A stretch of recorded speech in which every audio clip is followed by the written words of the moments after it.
appelé à être un canal de l'évangile. Pour que les vies soient sauvées. Mais il faut que ton regard soit fixé sur Jésus et non sur des problèmes. Et non sur ta situation. Quand on dit par cette blessure, nous sommes guéris. Tu as le choix. Ça veut dire que quand tu regardes cette vérité-là, ton corps ne va pas te laisser tranquille. Tu vas continuer à sentir le mal dans ton corps. Si tu crois que parce que tu as cru, tu vas plus sentir, c'est que non, tu n'as pas commencé à croire. La preuve même que tu as commencé à croire, c'est que les oppositions se lèvent maintenant pour toi. Ça, c'est la preuve que tu as commencé à croire. Pour te montrer maintenant, est-ce que tu vas continuer à croire? Amen. Est-ce que tu peux, s'il n'y a pas d'opposition, c'est que tu as adhéré avec la tête, tu vas commencer à croire. Quand tu commences à croire, les vents se lèvent comme une pierre. Les vents souffrent pour te rappeler que hey, tu es sur l'eau. Tu ne sais pas que depuis tes petits là, tu as déjà marché sur l'eau. Et puis, tout ça, tu es ton regard se détourne du Seigneur, tu regardes le vent et puis tu commences à courir. Amen. Alors que le Messie est là, il te regarde. Il a pris tout pour toi. Il a pris tout. Péché, maladie, malédiction, malheur, notre condition péchée, c'est sur lui. Et puis, c'est pas tout. Parce qu'il a pu le prendre. Il y a eu un transfert. Sa nature nous a été donnée. C'est pourquoi il dit nous reflétons sa gloire. Cette saison-là, je suis venu te dire dans le nom de Jésus, tu vas refléter sa gloire. Tu vas refléter sa gloire. Mais ce n'est pas une gloire mondaine, matérielle et passagère, non. C'est les effets de cette gloire-là qu'on peut sentir dans le matériel, etc. Sinon, cette gloire est d'abord spirituelle. C'est cette gloire qui te permet de le célébrer quand tout est compliqué. Parce que tu sais que ta valeur n'est pas liée à ce que tu as. Ta valeur n'est pas liée à ta possession. Ta valeur n'est pas liée à ton compte en banque. Ta valeur est liée à ton identité spirituelle en Jésus-Christ de Nazareth. Alléluia.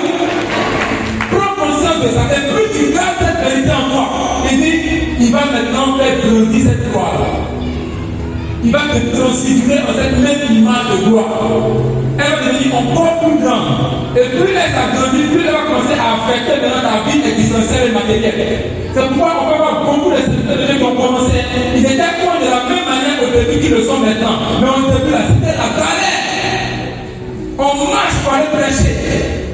On fait beaucoup de choses, c'est compliqué. Beaucoup de propositions indécentes. Mais on ne sait pas. Parce qu'on sait qu'on a une gloire qui n'est peut-être pas encore visible aux yeux des hommes. Mais cette gloire est dans notre esprit. On ne peut pas nous l'enlever. Peu importe le temps que ça va prendre. Cette gloire va finir par se manifester. C'est une question de temps et de constance dans sa présence et dans la foi. Alléluia. Amen. Tu es le reflet de sa gloire. Tu es le reflet de sa gloire. Alléluia. Amen. Deux moyens maintenant pour que cette gloire se déploie dans ta vie. Et c'est le message que le Seigneur nous a donné. Il dit, dans l'amour et la sanctification, l'Esprit Saint nous conduit de gloire en gloire pour témoigner puissamment de Jésus-Christ de Nazareth. Voici le message que Dieu nous a donné pour vous ce soir. Peut-être que j'ai le plan. Dans l'amour et la sanctification, l'Esprit Saint nous conduit. Dans le texte, ça dit, il nous transforme, il nous transfigure dans une gloire supérieure. C'est pourquoi il dit de gloire en gloire. En fait, de gloire en gloire, mais une gloire qui est supérieure. De gloire en gloire. La gloire devient supérieure. La puissance devient supérieure. Le témoignage devient supérieur. De gloire en gloire. De victoire en victoire. Alléluia. Amen. Pour témoigner puissamment de Jésus-Christ. Est-ce que le témoignage de Sarah fait passer une question aujourd'hui? La mère d'Isaac. Elle a couché à 90 ans. Si elle ne pouvait pas avoir votre enfant comme elle, un seul qu'elle a eu déjà, ça atteste que Dieu est puissant. Parce qu'à 90 ans, on peut dire peut-être de nos jours, avec la technologie, avec tout ça, mais avec il n'y avait pas clinique. Avec le gaz artificiel et tout ça, là, pour t'aider, au cas où tu devais mourir, elle a pas ça. Elle a accouché sans sueur, sans ses années propres, à 90 ans. Amen. Quand tu prends le témoignage de la mort de sa mère, Pénina se moquait d'elle. Dès qu'on la touche, elle est enceinte. Dès que son mari passe, d'abord que j'ai pas son mari assis dans le fauteuil là. Et puis c'est elle, Pénina s'assoit là-bas là. Demain matin, elle est enceinte, elle a couché. Et puis ses enfants la suivent comme ça. Derrière elle. Et puis on dit, t'as dit Anne est où même? T'as dit Anne? Oui, voilà, on va s'amuser. Tout ça va plus faire mal. Amen. Peut-être qu'on se moque de toi encore aujourd'hui. Peut-être que la chose a pris du temps jusqu'à maintenant. Dieu dit garde l'amour, garde ta sanctification, garde le prix que tu peux payer maintenant. Ne change pas d'idée, ne titube pas comme pour aller chercher des solutions ailleurs. Il continue à aimer, continue à te garder, à te sanctifier. Ah, mais c'était la fête de mariage à Dieu. Ne plaisez pas à moi, bien, Gaspard qui est en train de me couvrir là-bas, dans le noir là-bas. Moi, je vais aller là-bas avec le Seigneur. Parce que vraiment, cette histoire, c'est pas ça. Depuis on prie, on voit rien. On argumente avec Dieu. Seigneur, si d'ici le 31 décembre 2025, il n'y a pas un homme partout qui vient pointer sur moi, mon Seigneur, je vais aller avec. Dieu te dit reste calme. Reste calme. Ne change pas tes principes, ne change pas tes valeurs. Parce que ce qui arrive là, c'est pour attester que lui il est puissant. Si c'est n'importe quoi qui t'arrive dans tout le monde, qu'est-ce qui prouve que tu es puissant? Amen. Donc si tu passes à un challenge, à un défi, que tu vois les autres ont surmonté, et puis pour toi là, ça tarde. Travaille en a. Appuyer ça. Pourquoi ça tarde? Avec les diplômes que tu as. Pourquoi ça tarde? Parce que ce qui arrive, c'est pour attester que Dieu est puissant. Et c'est ce qui va t'arriver dans le nom de Jésus. Amen. Dis à ton voisin amour. Amour. Sanctification. Témoignage. Amour. Sanctification. Témoignage. Voisin, reste ferme. Dans l'amour. Reste ferme dans l'amour. Reste ferme dans le témoignage. Reste ferme dans la sanctification. Parce que le témoignage est grand.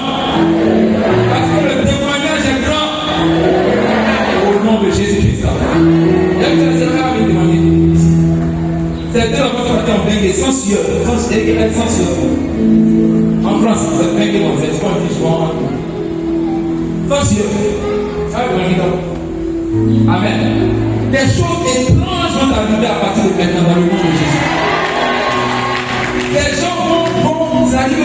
Les gens vont s'investir. Les gens vont donner. Quelqu'un va se lever pour dire ton projet qui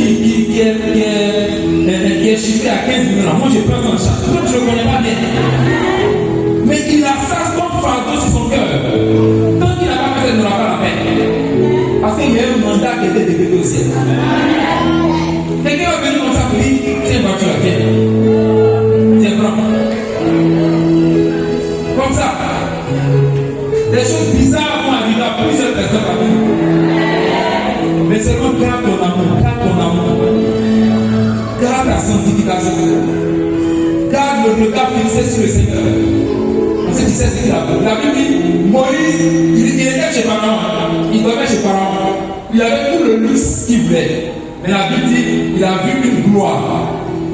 Parmi son peuple qui était esclave. Il a vu une gloire. Donc c'est pas quelque chose que les yeux physiques voient. Cette gloire que nous contemplons, c'est une gloire physique. Parce que Moïse a quitté la gloire des hommes pour aller s'associer à ses frères de race. Parce que la Bible dit qu'il a vu une gloire qui était supérieure. Est-ce qu'on peut voir au-delà des apparences? Aujourd'hui, dans nos églises, nos témoignages là, j'ai une voiture, j'ai un travail, j'ai mes maris. Alors, même tu viens témoigner de leur mariage, tu as vu qu'il va la marier là, il n'est même pas chrétien. Mais comme c'est mariage, on prend pour se danser aussi. Est-ce que ça t'a glorifié? Oui, toi, on va glorifier le Seigneur. Donne-nous des acclamations. Alléluia. Merci Saint-Esprit. Dans l'amour et la sanctification, l'Esprit Saint nous conduit de gloire en gloire. Alléluia. Nous sommes déjà dans une certaine gloire. Et que tu ne vois pas. Nous sommes dans une certaine gloire. Et il nous amène à un autre niveau de gloire. C'est ce qui va t'arriver dans le nom de Jésus. Donne une acclamation au Seigneur. Et puis tu vas dire, lève-toi, on va bénir le Seigneur, lève-toi, on va bénir le Seigneur. Amen. Coupe le petit voisin. Devant la pompe, devant la pompe, devant la pompe. C'est comme ça la pompe, devant la pompe, devant la pompe. Amen. Wow. Garde les yeux fixés sur Jésus. C'est lui qui a l'honneur de notre foi. C'est pas le curé, c'est pas le pape. C'est Jésus qui a l'auteur de notre foi. C'est sur lui que nous devons garder les yeux de nos cœurs. Et dans ce bref temps d'adoration que nous allons prendre, nous allons focaliser notre attention sur Jésus. Focaliser nos cœurs sur Jésus. Nos pensées sur Jésus. Notre être tout entier sur Jésus. Parce que c'est lui seul qui compte en fin de compte. Alléluia. Lève le main, commence à le bénir. Commence à bénir sa présence. Magnifie le roi des rois, le Seigneur des seigneurs. Excellent est son nom.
Et c'est la vérité. Nous sommes enveloppés dans sa nuée maintenant même. Les deux travailleurs des personnes le voient comme un brouillard qui passe à travers des yeux, mais c'est la gloire de Dieu qui est au milieu de nous.